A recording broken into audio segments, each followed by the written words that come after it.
receiver that has taken home the MVP trophy. And the best receivers. And nothing but green grass here, middle of the field. Touchdown, Philadelphia. J.J. Arcega-Whiteside with his second touchdown in this opening quarter as his guys continue to pour it on.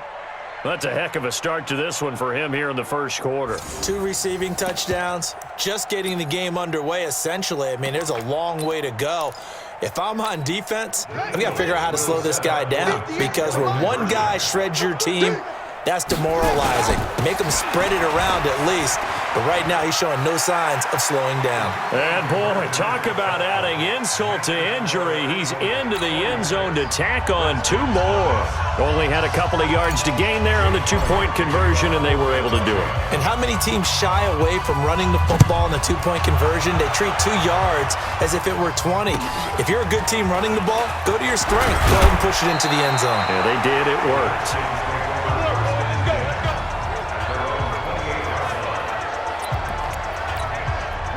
The Washington offense at the line and ready to roll. These guys had to punt their last possession, and that's become too familiar of a refrain. Too many of these drives just wound up going nowhere. But you know how in baseball, when the pitcher gets a base hit and he's on base, they bring his jacket out to him to keep him warm? A lot of times the punter goes to the sideline, puts on sweatpants or a wrap over his leg to keep it warm. He might need a massage from the trainer right now from all the work he's getting. Now a fake on the give here as they try the run-pass option. That'll be caught. It's Steven Sims. And he gets this one just shy of the 40, down at the 39. It's a first down for the Redskins on a pickup of 11. Haskins looking to throw on first down. Open man here, Sims complete. A gain of 6 there on first. We've seen quite a bit of the short passing game here early on first quarter, haven't we? We have, and I think it works a couple of ways for this team because, number one, you throw the short game until they stop it. And if they're not going to stop it, you keep throwing it, and occasionally you'll break a tackle and turn it into a bigger gain.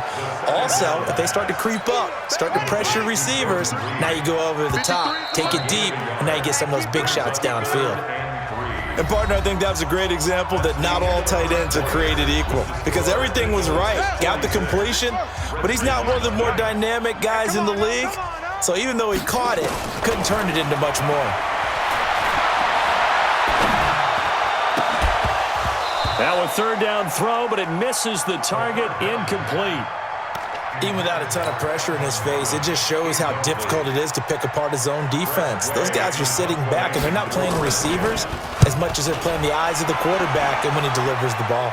And this is going to be ruled out, I think, just inside the 20. Yes, it will. Side judge calls it at the 19-yard line. Now out comes their leader and the captain of this offense back onto the field. And it's been a good game for him to this point, Charles. They're winning on the scoreboard. They got to be feeling pretty good. And it's always fun for them when they're not just winning on the scoreboard, but they're contributing in a big way. You see him throwing touchdown passes, watching this video here. It's got to be a fun time for him and a relaxed time because nothing is pressing. Relaxed, cool, calm, collective, all those things describing him right now. Let's go. Let's get this ball back for the offense. They'll come out throwing here to start the drive. And he'll hit Jeffrey complete. The 30. Past the 20. Touchdown, Philadelphia. Alshon Jeffrey, 81 yards, as his guys continue to put this one out of reach. And, Charles, I had an offensive coordinator tell me one time that they design every play to score. I don't know how true that is. I mean, he had to run a long way after that catch. Heck of a play.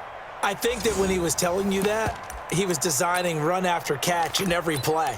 I mean, that's the only way to put it in there, and that's what we got on that one. Nice catch, an even better run for big yardage. A toss running left. Sanders. And they are just not going to let up as he is into the end zone here for 2 more. Needed a couple yards for the 2-point try. They go to the ground game, and it works. And sometimes it's the exact right thing to do because a lot of teams play you for the pass, so you spread people out, decide to run the football, you often find good running lanes. Now after the touchdown, here's Elliott on to kick it away. And they will not get a chance to return this one as it's through the end zone for a touchback. Here again comes the captain of this offense leading his crew back out there now. In second quarter, they're down big already. He's struggling as well. They've got to find something here. He's got to find something on this drive. And sometimes you take on all that extra pressure on yourself, and maybe you have to disperse it a little bit. Lean on some other people, lean on your teammates, find someone who can take the pressure off and get the ball in their hands for a while. Or this, if he doesn't, this is getting out of hand, or it could get worse. On 2nd and 9, Haskins, and he finds the tight end, Reed. 12 yards is the pickup, and it's good for a Washington first down. Haskins now 9 of 17 through the air. First and 10 at the 37. On the ground, it's Geis. Give him a couple on the carry there, 2nd and 8. One thing to keep in mind, partner, especially in the second half, when you've got a running back of this size, of these dimensions, I can just tell you, attrition does set in for a defense because you're excited about hitting him in the first half. Maybe not so much in the second half, and some of these shorter gains turn into bigger runs later. 9 yards to pick up there, and it's a first down. I like watching the wide receiver screen because it's a real teamwork play. Because guess what? The guy catching the ball, he'll get all the credit. But how about the people up to block in front of him? Either fellow receivers or offensive linemen. That makes that play a really nice timing play, and sometimes it can break big. No gain on the play there, 2nd down. Brings up 2nd and 10 at their 49-yard line. I got him. On 2nd down. It's Freeman, and not even back to the line of scrimmage this time as they're on him quickly once more. He has elite instincts from his linebacker spot. He's able to diagnose the run and flies in like a missile to stop that one behind the line of scrimmage. Throwing on 3rd and long. Haskins, and that will be incomplete. Well, they weren't scared to let it fly, but it falls to the ground and brings up 4th down.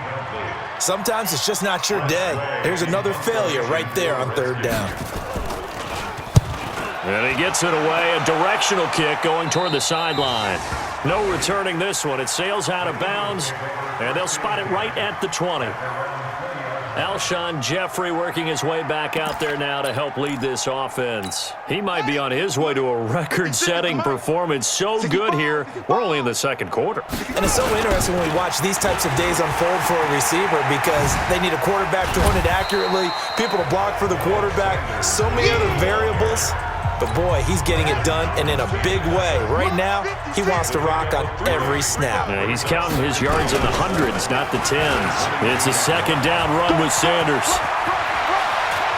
And he'll be out of bounds, but able to get it up past the 45. That one covers 24 yards. It's a first down. Another good run for him. What else is new?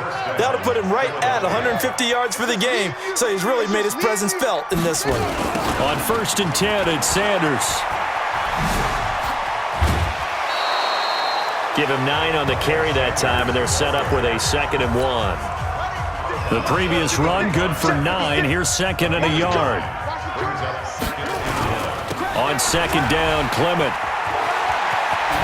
And he's corralled, but not before getting it inside the 35. It's an Eagles first down on a gain of 11. We both know it's difficult, but they've made it look effortless out there. Through the air, on the ground, they've moved the ball with relative ease. From the 34 now, here's 1st and 10. Looking to throw. And he finds his tight end. It's Ertz. And he is out of bounds right around the 10-yard line. Call that a very strong gain of 24. And with that last play, he's now up over that 300-yard mark. And in today's NFL, it almost feels routine. And I hate that when you talk about a 300-yard passing game. To me, 300 yards still signifies... And he'll score! Touchdown, Eagles! A 10-yard touchdown run as his guys continue to pour it on. Well, the defensive coverage was good, so good he just decided to make a play of his own, and it worked out. Yeah, you often wonder if they think to themselves, was the coverage too good to allow him to run the football? But I think you'd rather take your chances with him doing exactly that, and he beat him on that play all the way to the end zone. Doug Peterson says, let's go for 2 here. A toss running left. It's Sanders. And, boy, talk about adding insult to injury. He's into the end zone to tack on 2 more. And so they run it in on the 2-point try. And it's so often, Charles, we talk about, from the offense's perspective, what you do on the 2-point conversion. How about the defense? How do they play run versus pass? It's really difficult for them because I think most teams want to play for the pass. That's what they see most teams do. And so are you able to mass enough people inside if the team decides to run it? Very difficult. I think what you're seeing a lot more now, people blitzing the 2-point conversion. They want you to make a quick decision and make it right now. There, the offense wins the battle for 2. It's a first down for the Redskins on a pickup of 11. It's been a very one-sided game so far. They got to change what they're doing right now, don't they? You can't wait till the halftime speech to make an adjustment. No, you can't, because if you're doing it right, you're adjusting from series to series, and they need a big adjustment here to try and put some points on the board. And that'll be incomplete. We do have a penalty flag down, however. Let's see what that's about. A little too aggressive defensively, and the flag comes out. And no one trying to cover is going to like a call going against them, but you have to like the effort there. Went for the interception, just unable to get it. Pressure, and he's going to be taken down. They sack him back right around the 44. Malik Jackson in there yet again. What else is new? He continues to rewrite the record book in single-season sacks. 2 sacks last week, another one right here. He's been unblockable lately, and I think that goes all the way back to not just his offseason, but the film study he's been doing during the week, because I think he's found matchups that he likes, and he's capitalizing. You know, a few times he's even defeated double teams. He doesn't care at this point. Throwing on 3rd and long. Haskins, nowhere to escape, and he goes down. Malik Jackson picks up his 2nd sack of the afternoon. He's the NFL sack leader coming into the game, and now that's 2 more that he's added to his total. He wants some separation from spot 1 and 2 in that sack category. And a nice job here to down this one right on the 5-yard line. Now, if you're a fan of punting, this game's for you. He's been out there quite a bit. That one may be his best yet. Yeah, he certainly got his leg loose by now. It kind of reminds me of my college football coach, John Majors. He loved the punting game because he liked the positioning, the field position, and he loved to play defense. And now a throw on 1st down there, but it's incomplete. J.J. Arcega-Whiteside, the intended receiver. That'll bring up 2nd down. After the incomplete pass, here now is 2nd and 10. 2nd and 10. And he goes down. It's a sack. They get him back at his own 3-yard line. Jonathan Allen able to record his 5th sack of the season. Well, let's go ahead and detail this situation here. 3rd and long coming up. Back near your own goal line. I would be very hesitant about throwing the football in this situation. Maybe just run up the middle? Yeah, I think that might be the spot for them. You got to try and find some space for your punter because you don't want him backed up where he has to alter what he does. Now on 1st down, he'll drop to throw it. He'll wind up getting 9 after tucking it and running, so it'll leave him with 2nd and a yard.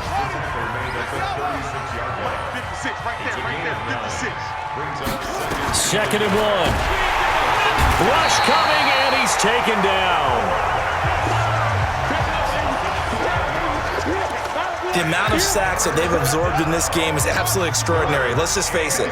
This offensive line, flat out, cannot handle this pass rush. It's been demonstrated time and time again. And Jeffrey's got it. And he'll have it past midfield almost to the 40 before being taken down. Give him 30 yards there. What a first half this has been offensively. I mean, defensively, what do you do when you're getting torched like this? Well, these receivers are absolutely wearing them out. So 2 thoughts come to mind.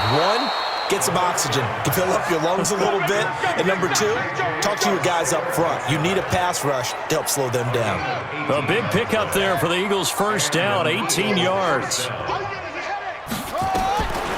They'll look to throw now on 1st down. Eluding the pressure right. He'll run it. Touchdown, Eagles.